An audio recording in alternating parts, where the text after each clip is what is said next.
అర్థమైందా? వచ్చావా? తెలుసుకో పూర్తిగా యేసు ప్రభు గురించి. అడుగు, చదువు ఉంటే చదువు, స్పష్టత తీసుకో. నన్ను అడగండి, ఇంతకు నువ్వెందుకు నమ్ముకున్నావు యేసు ప్రభు? నన్ను అడగండి, సిగ్గుపడతారే? అడగండి, నువ్వెందుకు నమ్ముకున్నావు యేసు ప్రభు? నన్ను అడగండి, నా పునాది నేను చెబుతా. నేను స్టార్టింగ్ చర్చికి వెళ్ళినప్పుడు బాధలు పోతాయని నేను కూడా ఆశించా, కానీ ఆ ఒక్కదాని మీద బేస్ అయి నేను ఊరుకోవాలి. అసలు ఇంతకు యేసు ప్రభు స్టోరీ ఏందో చదువుదామని తీసుకున్నా. బైబిల్ గ్రంథం చదివిన తర్వాత ఒక దేవుడు నిజంగా భూమి మీద మానవుడిగా వచ్చి జీవిస్తే ఆ క్వాలిటీ అనేది ఎలా ఉంటుందో, ఆ క్వాలిటీ 100కు 100% యేసు ప్రభులో నాకు కనబడింది. అప్పు తీరిందా, రోగం తగ్గిందా, అనుకున్నది జరిగిందా, జరగలేదా, ఈ చెత్త కాదు. అర్థమైందా? యేసు ప్రభువులో దేవుని యొక్క పరిపూర్ణత కనపడింది.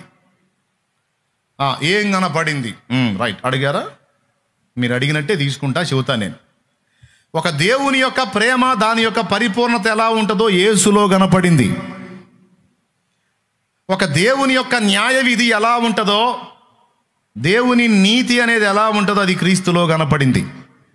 ఈజీగా చెప్తా.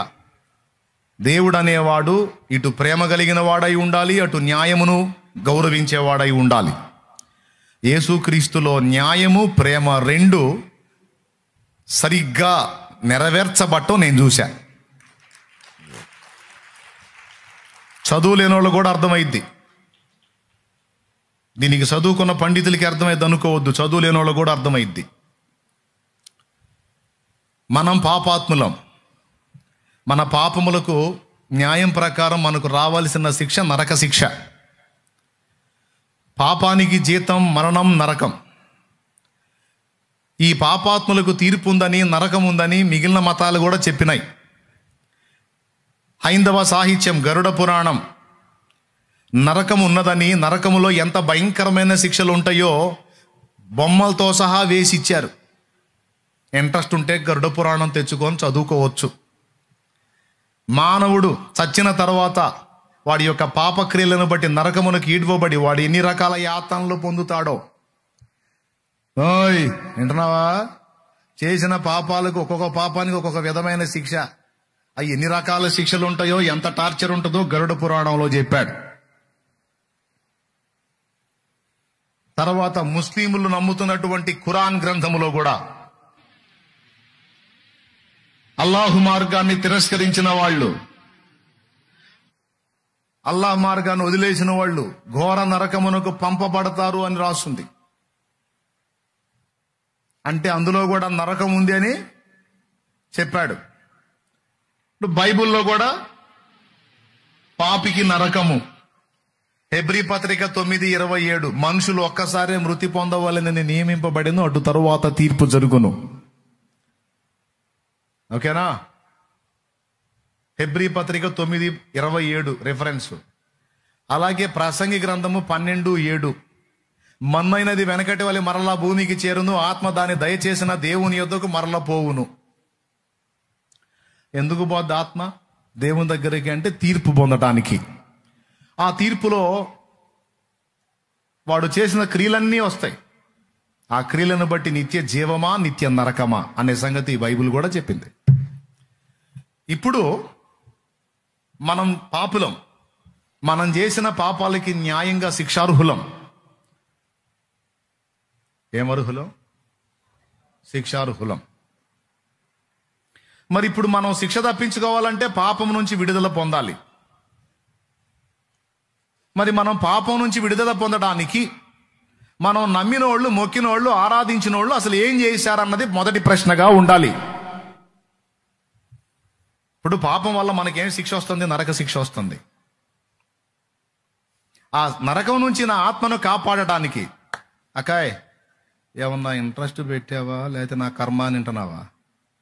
నా కర్మ అన్నట్టు వింటున్నావా?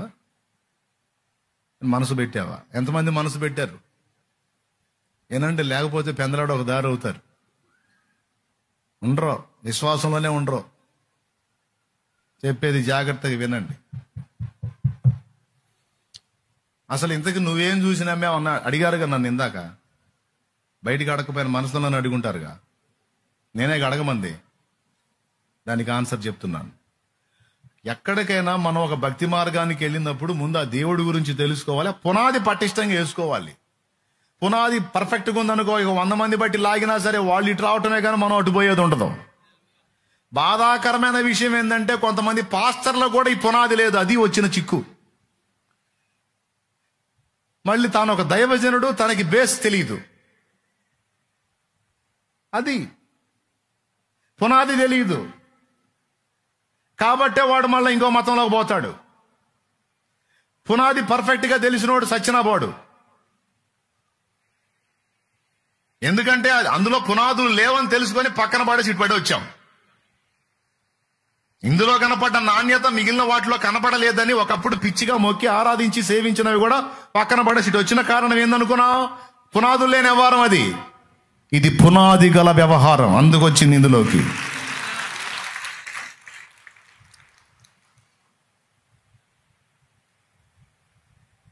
అందులో మొట్టమొదటిది ఏంటంటే, దేవుడు అనేవాడు నేను పాపినని నన్ను అసహించుకొని విసర్జిస్తాడా, లేకపోతే నన్ను పాపముల నుంచి విడిపించడానికి ఏదైనా ఆలోచన చేస్తాడా? మరి దేవుడు అంటే ప్రేమగల్లోడు. ప్రేమగల్లోడు మరి పాపం నుంచి పాపిని విమోచించడానికి ఏదో ఒకటి చెయ్యాలి అని నేను గతంలో మొక్కిన వాళ్ళని ఒక్కసారి సెర్చ్ చేశా, ఎవరు ఏం చేశారు నా కోసమని. అబ్బే, వాళ్ళ భార్యలేందో, వాళ్ళ యుద్ధాలేందో, వాళ్ళ కత్తులేందో, వాళ్ళ కటారులేందో, వాళ్ళ కొట్లాటలేందో, ఒకళ్ళ భార్యను ఒకళ్ళు ఎత్తుకుపోవటాలు ఏందో, ఒకళ్ళనొకళ్ళు ఇది చేయటాలు ఏమో అంత గందరగోళంగా ఉంది. కానీ నా పాపాల కోసం ఫలానోడు ఇది చేశాడంటానికి ఒక్కడ కూడా అడ్రస్ లేడు. ఘంటాపథంగా చెప్తున్నా, ఎందుకంటే నేను చేసి వచ్చింది కాబట్టి, నేను ఎరగంది కాదు. ఫలానోడు నా పాపాల కోసం ఈ పని చేశాడంటానికి ఒక్కడు కూడా దిక్కు లేడు. ఇంకా చెప్పాలంటే నేను హెడ్ ఆఫ్ ద డిపార్ట్మెంట్ అనుకున్న వాళ్ళు సహా తాము పాపులమని ఒప్పుకున్నారు. నేను ఎవరినైతే హెడ్ ఆఫ్ ద డిపార్ట్మెంట్ అనుకున్నానో వాళ్ళు కూడా మేము పాపులమని ఒప్పుకున్నారు. ఇక వాళ్లే పాపులై ఉండి వాళ్లే అరిషడ్ వర్గాలను జయించని వాళ్ళై ఉంటే, కామ క్రోధ లోభ మోహ మదమాశ్చర్యములను అరిషడ్ వర్గములను జయించని వారే వాటికి బానిసలై బలహీనులుగా ఉంటే వీళ్ళు నన్నే విమోచిస్తారు, నన్నే రక్షిస్తారన్న ప్రశ్న నాకు పుట్టింది. ఇంతవరకు ఒకడు ఆన్సర్ చేయలే. ఒకటే వాడికి తెలిసింది, ఫోన్ చేసి నన్ను తిట్టడం. నేను తిట్టలేను. తిట్టడం ఏమన్నా బ్రహ్మ విద్య? ఇది బొంద. అవన్నీ అయిపోయి ఆ సెక్షన్ అంతా అయిపోయి ఇటు వచ్చా. తిట్టమంటే నేను కూడా తిడతా, చెవులు రక్తాలు గారేటట్టు తిడతా. అదేం గొప్పతనమా? మిమ్మల్ని నేను తిట్టమంటే మీరు తిట్టరు? అది కాదు. తిట్టడం గొప్పతనం కాదు, తిట్టును సహించటం గొప్పతనం. తిట్టడానికి ఓర్పు అవసరంలా. ఒక దూషణని అన్యాయముగా ఒకడు దూషించే దూషణను సహించడానికి శక్తి కావాలి. అది దేవుడే ఇవ్వాలి. దేవునికి మహిమ. మరి నేను ఇటు అడుగుతున్నా, నాకు ఆన్సర్ చేయండి రా, మరి నేను అందులో నుంచి వచ్చానని అడుగుతుంటే ఒకడు ఆన్సర్ చేయలే. ఎవడు ఫలానోడు నా పాపాల కోసం ఇట్లా ప్రాణం పెట్టాడు, తిరిగి లేచాడు, ఇట్లా వెల చెల్లించాడు, న్యాయానికి న్యాయం చేశాడు, ప్రేమ చూపాడు అన్నోడిని ఒకరిని చూపించినంటే ఉంటే కదా చూపించడానికి. ఉంటే కదండి. వాళ్ళ రాజ్యాలేందో, వాళ్ళ యుద్ధాలేందో, వాళ్ళ తనులాట్లేందో, వాళ్ళ భార్యలేందో, వాళ్ళ కొట్లాట్లేందో అంతా ఈ తిప్పల్లోనే ఉన్నారు. కానీ అరే, పాపులైన మానవ జాతిని విమోచించడానికి ఏం చేయాలని ఆలోచించినోడు ఎవరు? ఒకడి పేరు చెప్పు,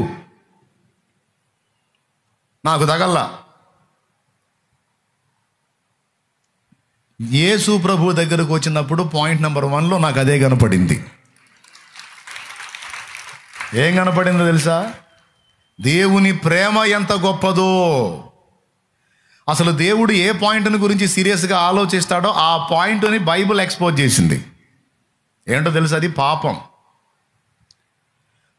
పాపానికి ఎట్ట జరిగితే అట్ట జరిగితే అని అన్ని పుస్తకాలు చెప్పినాయి. సమస్య చెప్పటం గొప్పతనం కాదు, పరిష్కారం చెప్పాలి. స్తోత్రం.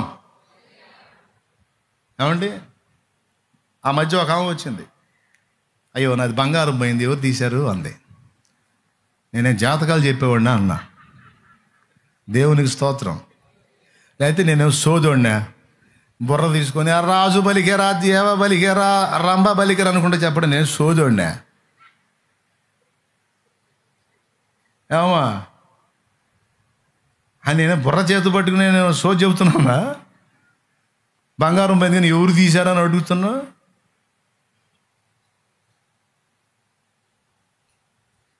ఎవడు తీశాడో కావాలా, పోయింది దొరకాలా? ఓ అబ్బో ఏందయ్యో, ఏందమ్మో మరి చెప్పు. వస్తువు పోయిందయ్యా, దొరికేటట్టు ప్రార్థన చేయంటే చేస్తా, దేవుడి చిత్తం అయితే దొరికిద్ది. అంతేగాని ఇదిగో మా ఇంట్లోనే బంగారం పోయింది కానీ ఎవరు తీశారు. సమస్య చెప్పటం కాదు, ఇక్కడ సమస్య చెప్పటం కాదు, పరిష్కారం చూపించడం జరిగింది. మిగిలిన మత గ్రంథాలు సమస్యను చూపిస్తే బైబిల్ పరిష్కారాన్ని చూపించింది. ఏది గొప్ప?